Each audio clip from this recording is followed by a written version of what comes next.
तो स्वागत है बच्चों आप सभी का एक बार फिर से हमारे इस न्यू वीडियो में। बच्चों आप हमारे साथ एक बार फिर से जुड़े, हमें बहुत खुशी हो रही है। और आज इस वीडियो में बच्चों हम क्लास 10th वालों के लिए टेस्ट सीरीज को शुरू करने वाले हैं बच्चों। और आपको प्रत्येक दिन यहाँ पे एक टेस्ट सीरीज देखने के लिए मिलेगा और साथ में बच्चों आपका जो सब्जेक्ट जो चल रहा है वो सब्जेक्ट भी चलता रहेगा। ठीक है बच्चों, क्योंकि आपका एग्जाम बहुत नज़दीक आ गया है तो टेस्ट सीरीज पे भी ध्यान देना बहुत ज़रूरी है, क्योंकि बच्चों टेस्ट सीरीज से क्वेश्चन बहुत ज़्यादा आपका एग्जाम में आ जाता है। तो चलिए बच्चों, आज जैसा कि आप यहाँ पे देख पा रहे होंगे हमारे पास क्वेश्चन है सेकेंडरी स्कूल एग्जामिनेशन 2022 का एनुअल पेपर है और सब्जेक्ट कौन सा है बच्चों? तो साइंस है। ठीक है, हम साइंस से स्टार्ट करने वाले हैं क्योंकि बहुत ही मस्त सब्जेक्ट होता है बच्चों। तो साइंस जो बच्चों, इसमें आपको जो है कुल जो है 80 नंबर दिया जाएगा बनाने के लिए और समय बच्चों आपको 2 घंटा 45 मिनट मिलेगा। 20 नंबर बच्चों आपको प्रैक्टिकल स्कूल से मिल जाएगा। ठीक है ना। तो इस प्रकार से बच्चों, अब चलिए हम क्वेश्चन पे बढ़ते आगे। पहला क्वेश्चन देखते हैं बच्चों हमारा आज का क्या है। आपका पहला क्वेश्चन है कि पौधों में जनन अंग कहाँ पाए जाते हैं? तो बच्चों पौधों में जनन अंग आपका पाया जाता है कहाँ? तो पुष्प में पाया जाता है, याद रखिएगा। अगला क्वेश्चन है बच्चों क्या कि प्रकाश संश्लेषण की क्रिया होती है किस में होती है बच्चों? तो हरे पौधों में होती है। प्रकाश संश्लेषण की क्रिया बच्चों सिर्फ हरे पौधों में ही होती है, ये बात को याद रखिएगा। अगले क्वेश्चन पे आते हैं बच्चों। अगला क्वेश्चन क्या है कि प्रकाश संश्लेषण क्रिया में ऑक्सीजन किससे बाहर निकलता है? तो बच्चों प्रकाश संश्लेषण की क्रिया में आपका ऑक्सीजन जो है ग्लूकोज से बाहर होता है, याद रखिएगा। अगले क्वेश्चन पे आते हैं बच्चों। बोला जठर ग्रंथियां कहाँ पाई जाती है? तो बच्चों जठर ग्रंथियां जो है आपका पाया जाता है किसमें?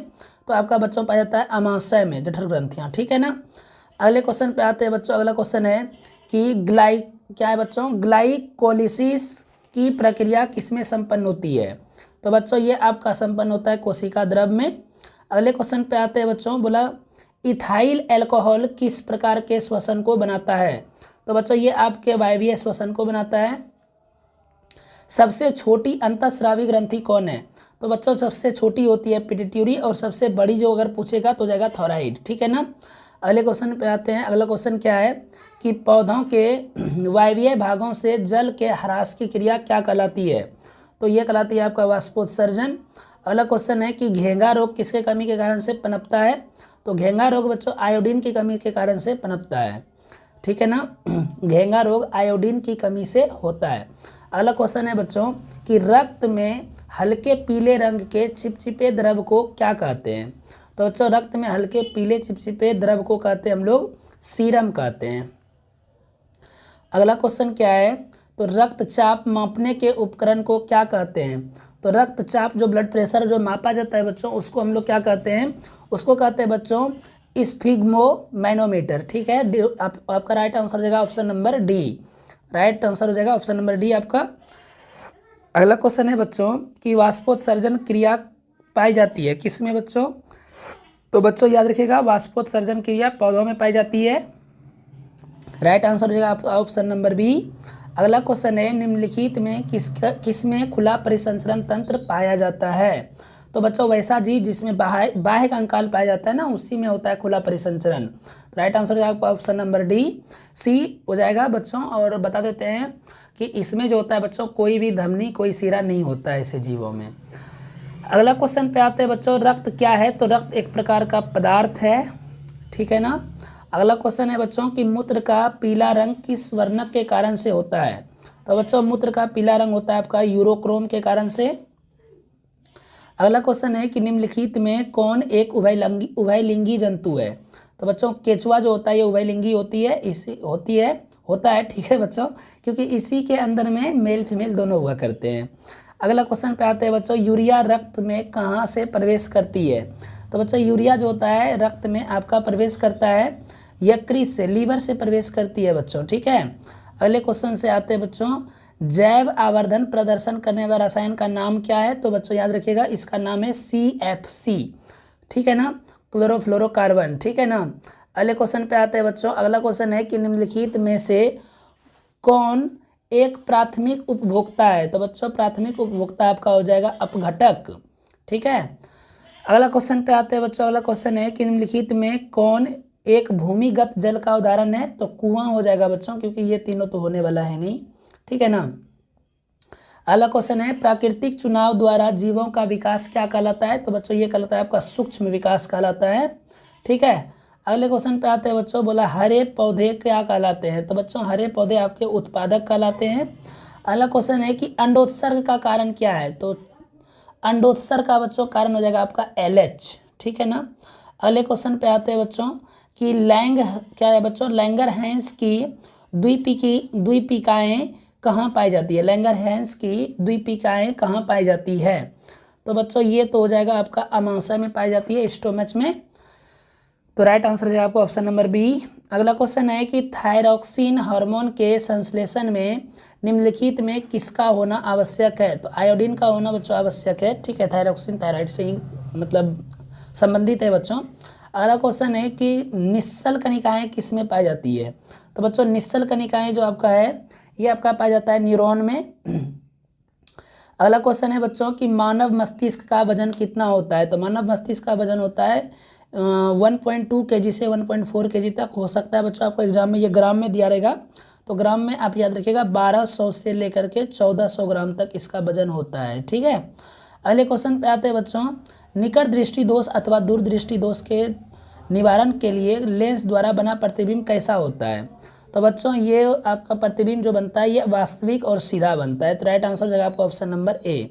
अगला क्वेश्चन है बच्चों कि साइड मिरर के रूप में निम्नलिखित में से कौन सा दर्पण का प्रयोग किया जाता है। तो क्वेश्चन का राइट आंसर हो जाएगा बच्चों उत्तल दर्पण, ये हम आपको पढ़ा चुके हैं। अगले क्वेश्चन पे आते हैं बच्चों कि अवतल लेंस द्वारा बना प्रतिबिंब कैसा होता है। तो बच्चों अवतल लेंस है ना, तो इसमें आभासी बनता है, सीधा बनता है, छोटा बनता है, इनमें से सभी आंसर हो जाएगा बच्चों। अगला क्वेश्चन है कि ऊर्जा का एसआई मात्रक क्या होता है। तो बच्चों ऊर्जा का एसआई मात्रक जूल होता है। आकाश का नीला रंग का होना किसके कारण से होता है बच्चों। तो ये आपका होता है प्रकीर्णन के कारण से, ठीक है। लेकिन एक बात और याद रखिएगा, नीला होता है प्रकीर्णन के कारण से, लेकिन आकाश में अगर तारे टिमटिमाते हैं तो वो बच्चों आपका वायुमंडलीय अपवर्तन के कारण से टिमटिमाते हैं, ठीक है। पानी में रखा हुआ सिक्का उठा हुआ प्रतीत होता है तो वो भी वायुमंडलीय अपवर्तन के कारण से होता है। और आपका मतलब क्या होता है बच्चों, अग्रामी सूर्योदय पश्चिमी सूर्यास्त जो होता है बच्चों वो सब भी वायुमंडलीय अपवर्तन घटना के कारण से होती है। और आपका मछुआरे को मछली पकड़ने में कठिनाई का सामना करना पड़ता है तो वो भी वायुमंडलीय अपवर्तन के कारण ही होता है बच्चों, ये सब याद रखिएगा। अगला क्वेश्चन पे आते हैं बच्चों, वो जब हम चैप्टर पढ़ाएंगे बच्चों वो आपका कंप्लीट हम कर देंगे।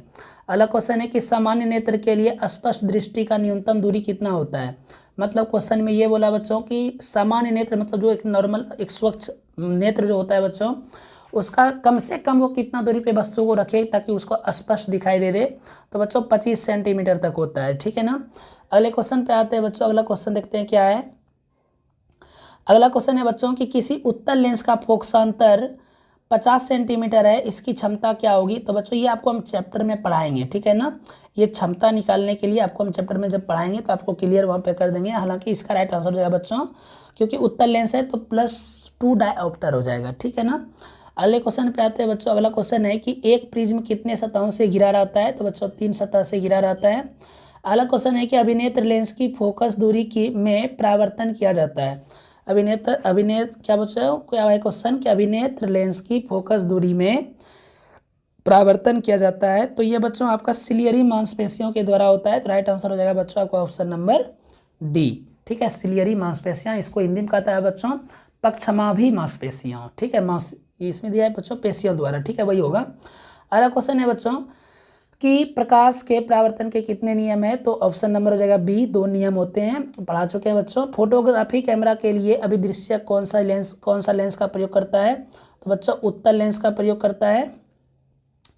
यदि एक किरण अवतल दर्पण पर लंबवित आपतित होती है तो अब परावर्तन के बाद वह किस बिंदु से होकर गुजरेगी। बच्चों जब भी लंबवित होती है तो लंबवित होता है तो लंबवित ही आ जाता है, ठीक है ना। तो ये बच्चों जो होगा ध्रुव से होकर के गुजर जाएगा, ध्रुव पे पड़ेगा, ध्रुव से ही गुजर जाएगा। तो राइट आंसर बच्चों हो जाएगा ऑप्शन नंबर सी। अगला क्वेश्चन है बच्चों कि यदि एक प्रिज्म से एक वर्णी किरण गुजरे तो इसका नहीं होगा। बच्चों इसमें वर्ण विक्षेपण की क्रिया नहीं होगी, क्योंकि बच्चों एक वर्णी किरण जब गुजरता है तो वर्ण विक्षेपण नहीं होता है। अगला क्वेश्चन है बच्चों कि पवन विद्युत जनित में कुंडली को घुमाने वाला मूलतः करती है, मतलब काम कौन करता है। तो बच्चों पवन विद्युत जनित्र में आपका हाई प्रेशर का एयर चाहिए, दाब चाहिए, हवा चाहिए, ठीक है बच्चों। अगला क्वेश्चन है कि कांच की अवतल लेंस की वायु में शक्ति होती है, तो बच्चों ये आपका धनात्मक होती है।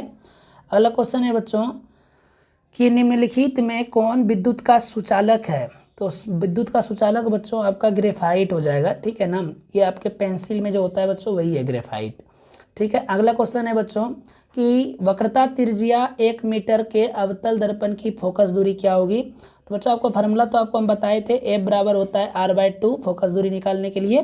तो यहाँ पर जाएगा बच्चों 1/2, क्योंकि ये मीटर में बच्चों इसको सेंटीमीटर में बदलेंगे तो 100 से कर देंगे गुना हम। 100 से जैसे ही हम बच्चों इसको गुना करेंगे तो ये कट जाएगा, 50 बार में कट जाएगा, तो राइट आंसर हो जाएगा बच्चों 50 सेंटीमीटर हो जाएगा, ठीक है। तो 50 सेंटीमीटर आपका ऑप्शन नंबर हो जाएगा बी।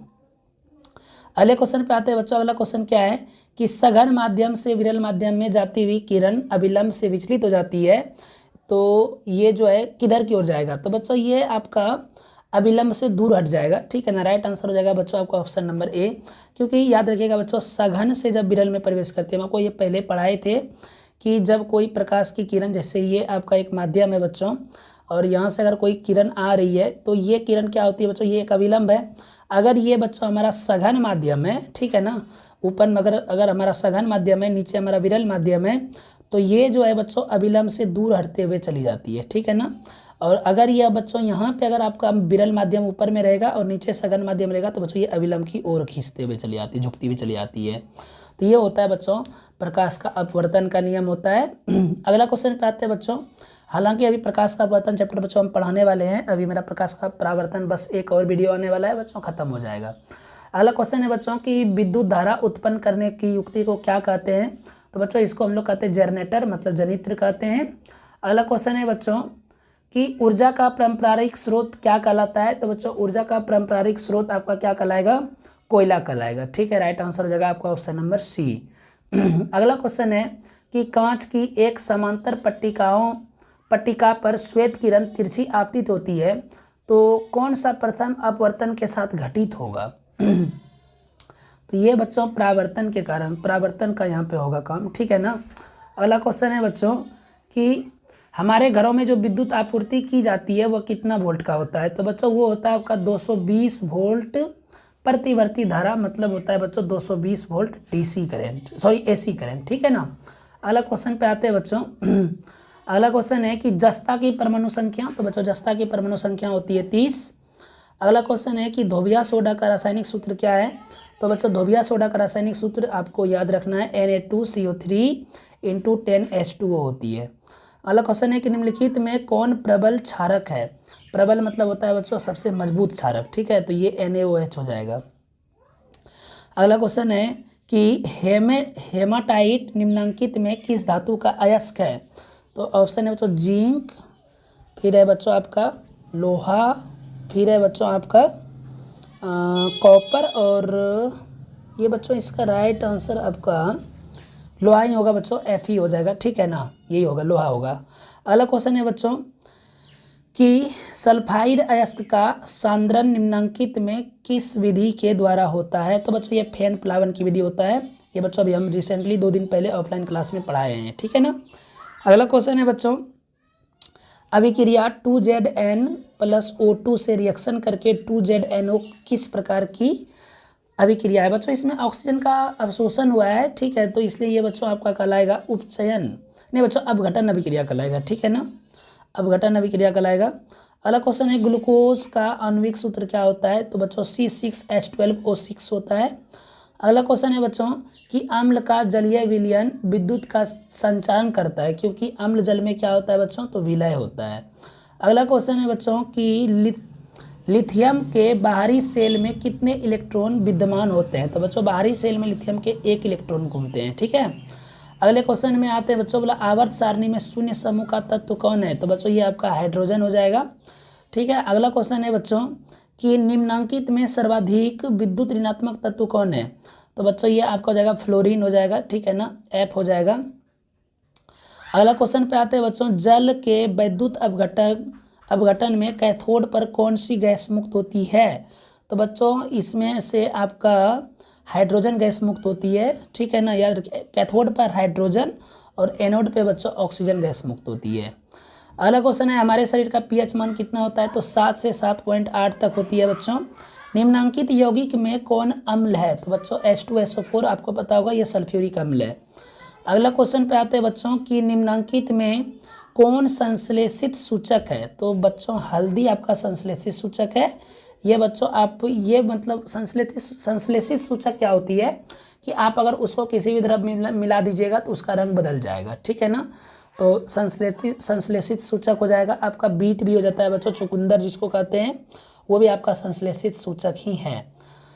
अगले क्वेश्चन पे आते हैं बच्चों। अगला क्वेश्चन देखते हैं क्या है हमारा। तो अगला क्वेश्चन है कि कार्बन डाइऑक्साइड जल से अभिक्रिया करके क्या बनाता है, तो बच्चों कार्बोनिक अम्ल बनाता है। अगला क्वेश्चन है बच्चों, देखिए याद रखिएगा, कार्बन डाइऑक्साइड जल से अभिक्रिया करके कार्बोनिक अम्ल बनाते हैं, ठीक है। अगला क्वेश्चन है बच्चों कि कॉपर पाइथाइराइड्स का रासायनिक अपघटन कौन सा है, तो बच्चों इसका जो है आपका राइट हो जाएगा कॉपर पाइराइट है ना बच्चों, तो पैराथाइराइड क्या है बच्चों, बच्चों अगला क्वेश्चन है कि कॉपर पाइराइट्स का रासायनिक अपघटन कौन है, तो बच्चों कॉपर पाइराइट्स का रासायनिक अपघटन आपका हो जाएगा CuFeS2 हो जाएगा बच्चों, ऑप्शन नंबर हो जाएगा बी। अगले क्वेश्चन पे आते हैं बच्चों, प्राकृतिक में मुक्त अवस्था में पाए जाने वाली धातु का नाम क्या है, तो बच्चों ये प्राकृतिक में मुक्त अवस्था में आपका सोना पाया जाता है, ठीक है। अगले क्वेश्चन पे आते हैं बच्चों, निम्नांकित में कौन सी धातु सबसे अधिक अभिक्रियाशील है, तो आपका हो जाएगा बच्चों कॉपर जो है सबसे अधिक अभिक्रियाशील धातु है, ठीक है। राइट आंसर हो जाएगा आपका ऑप्शन नंबर डी। तो अगले क्वेश्चन पे आते हैं बच्चों। अगला क्वेश्चन है कि किसी ओ धातु के बाहरी सेल में इलेक्ट्रॉन की संख्या कितनी हो सकती है, ओ धातु है बच्चों तो 1 2 3 4 तक हो सकती है ओ धातु में, ठीक है। अगले क्वेश्चन पे आते हैं बच्चों कि पीतल निम्नांकित में किनकी मिश्र धातु है, तो पीतल जो है बच्चों ये Cu+Sn का मिश्र धातु से बनता है ये।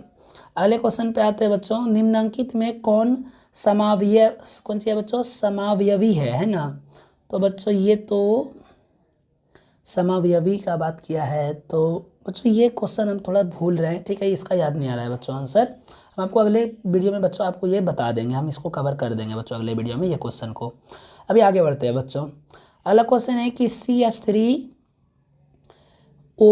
यहाँ पे बच्चों सिंगल बॉन्ड है ना, तो इसका बोला IUPAC नाम किसके अनुसार से होगा, तो बच्चों ये आपको हो जाएगा मैथोक्सी एथेन से हो जाएगा, इसका नाम पड़ेगा बच्चों, ठीक है ना, मैथोक्सी एथेन से इसका नाम पड़ता है। अगला क्वेश्चन है बच्चों कि लोहे की अभिक्रिया भाप से करने पर लोहा का कौन सा ऑक्साइड बनेगा, तो बच्चों ये आपका बन जाएगा Fe3O4 बनेगा बच्चों, ठीक है। राइट आंसर हो जाएगा आपका ऑप्शन नंबर ए।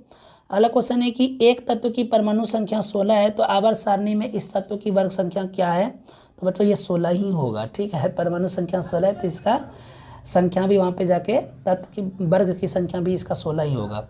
अगला क्वेश्चन है कि निम्नांकित में कौन सी धातु तनु सल्फ्यूरिक अम्ल के साथ अभिक्रिया नहीं कर सकती है, तो बच्चों इसका जो है कॉपर बच्चों नहीं कर सकती है, याद रखिएगा, कॉपर हो गया, प्लेटिनम हो गया, ये सब जो है बच्चों सल्फ्यूरिक अम्ल के साथ अभिक्रिया नहीं कर सकती है, ठीक है ना।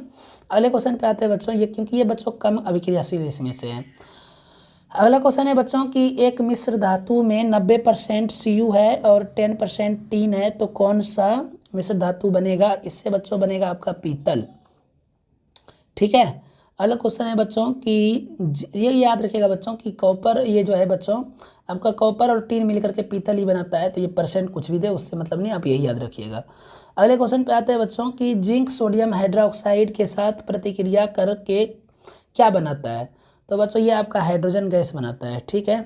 अगले क्वेश्चन पे आते हैं बच्चों, निम्नलिखित में कौन सी धातु वायु में उच्च ताप पर गर्म करने पर किए जाने पर भी ऑक्सीजन से संयोग नहीं करती है, तो बच्चों ये आपका हो जाएगा, क्या बोला बच्चों कि वायु में उच्च ताप पर गर्म करने पर भी ऑक्सीजन से संयोग नहीं करती है, इसका बच्चों राइट आंसर हो जाएगा आपका Ag हो जाएगा, ठीक है ना।